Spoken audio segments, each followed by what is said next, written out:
اعوذ باللہ من الشیطان الرجیم بسم اللہ الرحمن الرحیم. ګرانو پښتنو ملګرو السلام علیکم ورحمت الله وبرکاتہ. په اباسین جرګه کې یو ځل بیا تاسو ته هرکلی وایو.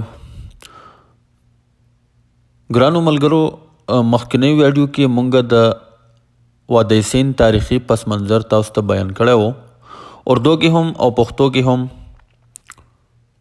خو هغې کې مونږ صرف د وادي سین تعارف په حواله سره او د هغو د تهذیب په حواله سره خبرې کړې وې. دې نه علاوه مونږ دا هم تاسو ته ویلي وو چې په پاکستان کې د دې تهذیب آثار او مقامات کوم ځای کې واقع دي. دې نه علاوه د هغو د تعلقاتو او د روابطو باره کې هم خبرې کړې وې چې په هغه دور کې نور تهذیبونه ول یا نه ول او د دوی د نورو تهذیبونو سره تعلقات او رابطه وا که نه وه. او اخر کې مونږ هم دا ویلي وو چې راتلونکي ویډیو کې به مونږ تاسو ته دا وایو چې د وادي سین تهذیب د خلکو مذهب څه و او د دې خلکو تهذیبي معاشي معاشرتي نظام څه و. نو ګرانو پښتنو راځئ چې وګورو چې د وادي سین تهذیب کوم تهذیب چې 5000 کال مخکنی تهذیب دی او د بر صغیر پاک و هند اولنی تهذیب دی چې د دې خلکو مذهب څه و.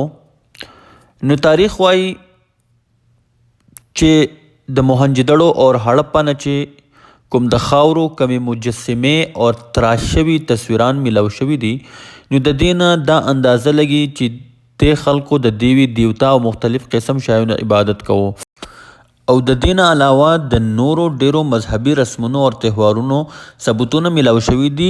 نو ماهرین وایي چې د دې نه دا هم اندازه لګي د دې خلکو به د ونو د زناورو او د ګټو هم عبادت کولو. نو ډیر ماهرین وایي چې د مذهب په لحاظ سره د وادي سین تهذیب او جدید هندو مت کوم چې نوې هندو مت مذهب دی د دې دواړو د یو بل سره د کافی حده پورې تعلق دی.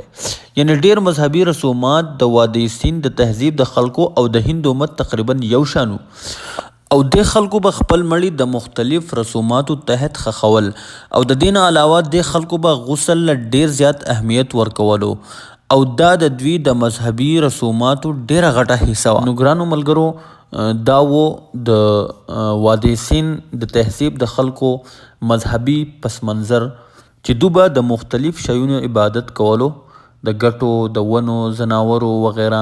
نو زیات تر د دو مذهب چې دی د هندو مت سره زیات میچنګ خوري، یعنی د هندو مت سره تقریبا یو شان دی. نو ګرانو ملګرو اوس راځو د خبرې لا چې د دې خلکو کوم چې د وادي سین په کناره باندې اوسېدو چې د خلکو سماجی یعنی معاشرتی نظام سو.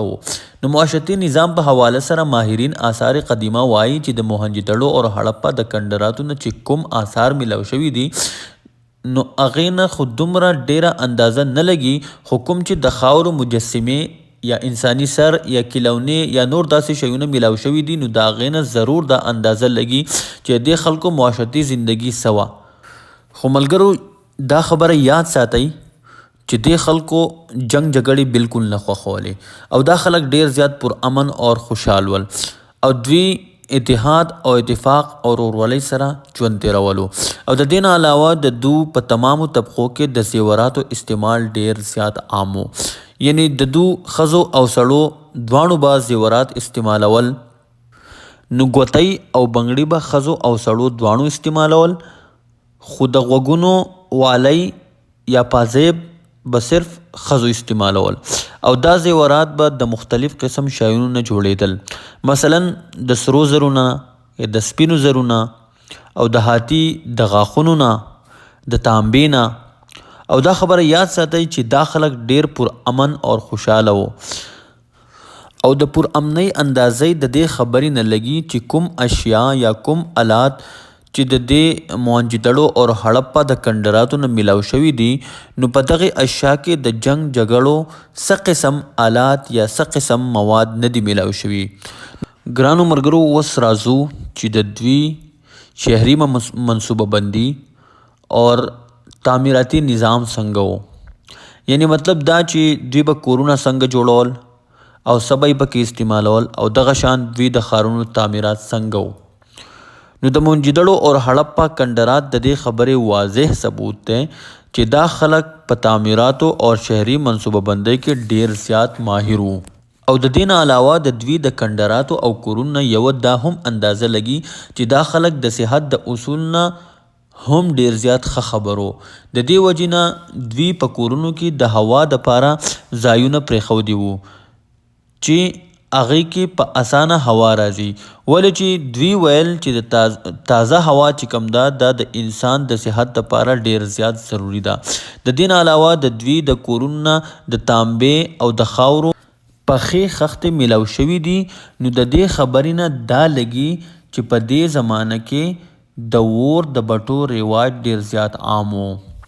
نو ګرانو ملګرو اخره کې دا دې خبرې له راځو چې د انسان په ذهن کې دا سوال پیدا کیږي چې دومره پر امن اور معاشي لحاظ سره مضبوط اور خوشحال تهذیب باندې سوال څنګه راغی، یعنی څنګه ختم شو. نو دې باره کې مختلف ماهرین مختلف رائے لري. ملګرو څه ماهرین وایي چې آریا قوم چې کله په وادي سند باندې حمله وکړه نو کوم قوم چې دلته کې آباد وو نو هغه قوم دا علاقه پرېښوده او د دې علاقې نه ووتل. نو وایي چې د دوی د زوال سبب د آریا قوم حمله وه. او څه ماهرین وایي چې د وبایي امراض د وجې نه دا قوم زوال پذیر شو. وایي چې دوی باندې وبایي امراض رالل نو دا خلک د هغې شکار شو، نو ډیر خلک دې کې مړه شول او باقي دا علاقه پرېښوده. او څه وایي چې قدرتي آفات د دې خلکو د زوال سبب جوړ شو، چونکې دا خلک د اوبو په غاړه اوسېدل نو قدرتي آفاتو به د دې هر څه تباه کړي وي. او څه ماهرین دا وایي چې د دې قوم د زوال وجه ماحولیاتي تبدیلی او په ډیر غټ تعداد سره د ونو کټای کېدای شي.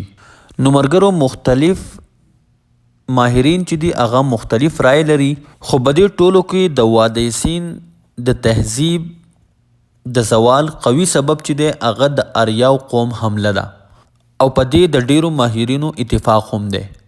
او په تاریخ کې هم د دې قوم ذکر دی چې دا قوم د وادي سند په کناره آباد وو. وس سوال دا دی چې د آریاو قوم تاریخي پس منظر څه دی او هغه دلته کې څنګه آباد شو او په وادي سند کې چې کم تهذیب و دغه قوم له دو شکست څنګه ورکو، د دې علاقې نه څنګه وویستل اور حمله یې څنګه وکړه، او آریا قوم بر صغیر پاک و هند ته څنګه رالل او د دوی معاشي یا مذهبي نظام څه و.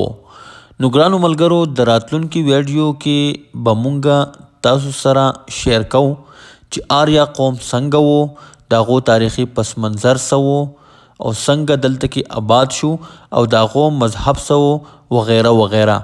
نو ملګرو د وخت د کمی په وجه د نن دپاره دا کافي ده او انشاءالله په راتلونکي ویډیو کې به مونږ د آریا قوم تاریخي پس منظر بیانو. نو د راتلونکي ویډیو د میلاویدو دپاره کچرې وس پورې تاسو زمونږ چینل نه سبسکرایب کړئ نو زمونږ چینل سبسکرایب کړئ چې آینده راتلونکي ویډیو تاسو ته په وخت میلاویږي. الله تعالی دې مونږ ټول په خپل حفظ و امان کې ساتي او الله تعالی دې همیشه زمونږ حامی و ناصر وي. الله حافظ.